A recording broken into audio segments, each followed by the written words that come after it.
अभी हमारे विनय जी ने आप सबके सामने रखा कि गुड गवर्नेंस को जन आंदोलन बनाने की आवश्यकता है और इस पर उन्होंने बल दिया। और देवेंद्र फडणवीस जी ने हम लोगों को इस बात को भी बताने का प्रयास किया कि गुड गवर्नेंस ये कोई हमारे लिए नया शब्द नहीं है, ये अंग्रेजी में आया तो ज्यादा चर्चा में हम सब लोग लेकर के आ गए। और हमारे यहाँ राम राज्य की कल्पना छत्रपति शिवाजी के समय में गुड गवर्नेंस की चर्चा और गुड गवर्नेंस के क्या कॉम्पोनेंट्स हो सकते हैं इसके बारे में उन्होंने शुरू में ही चर्चा की थी।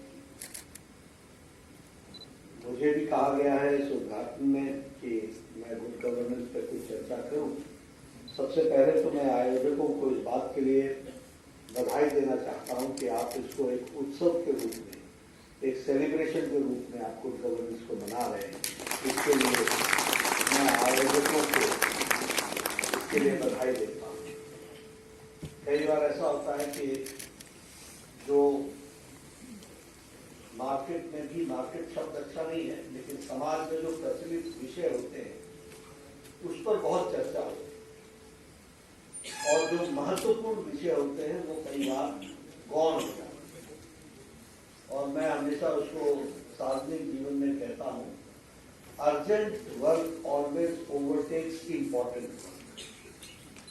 तो क्या होता है कि हमारे को लगता है कि आजकल इस बात की चर्चा है, इस पर गोष्ठी कर लो, इस पर चर्चा कर लो, लेकिन जो महत्वपूर्ण विषय होता है वो बहुत गहरा होता है, गूढ़ होता है। इसलिए उस पर रुचि करने वाले लोगों की संख्या भी कम होती है और रुचि न रखने वाले लोगों की संख्या ज्यादा है। अब मुझे नहीं मालूम, लेकिन गुड गवर्नेंस के बारे में लोग शब्दावली के रूप में भी यूज करते हैं, लेकिन गुड गवर्नेंस में जीते कितने लोग? क्योंकि आपने जन आंदोलन की बात, तो जीते कितने लोग? तो मैं कई बार कहता हूं कि good governance is not a slogan, good governance is not a magic wand. Good governance is the spirit which you live. जब तक वो स्पिरिट नहीं होता, जब तक वो अपने अंदर से इस बात की अनुभूति नहीं होती कि हमारे जीवन के लिए गुड गवर्नेंस एसेंशियल है, तब तक हम गुड गवर्नेंस को स्लोगन के रूप में उपयोग करते हैं, दूसरे को समझाने के लिए उपयोग करते हैं, लेकिन अपने लिए कितना उपयोग करते हैं और अपने जीवन में उसको कितना उतारते हैं, ये बड़ा महत्वपूर्ण है। मुझे 10 साल का प्रशासन का अनुभव था, प्रदेश में भी किया, देश में। सबसे पहली बात क्या कि सब लोग कहते हैं आप बहुत अच्छा काम करो, अच्छा करो, सब कुछ करो, ये करो और आप एकदम सब लोगों के लिए काम करो, लेकिन मेरा ये जरूर करो। अब ये जो मेरा है, दिस इज माय डिस्क्रिशन। अब जो डिस्क्रिशन है वो लॉ को तोड़ता है, वो पॉलिसी को ब्रेक करता है। अब आप समझिए कि मेरे लिए हर दिन अपने आप से झगड़ा करते हुए उसको समझाना, you also fall in the same category, you are not out of it. This law, तो आप, मैं पता नहीं आपको समझा पाया कि नहीं समझा पाया, लेकिन क्योंकि मैंने अपने शब्दों में बताई कि जिसको गुड गवर्नेंस चाहिए वो पहले समर्पित हो जाए, yes I will be also part and parcel of this good governance, otherwise good governance slogan में जाए।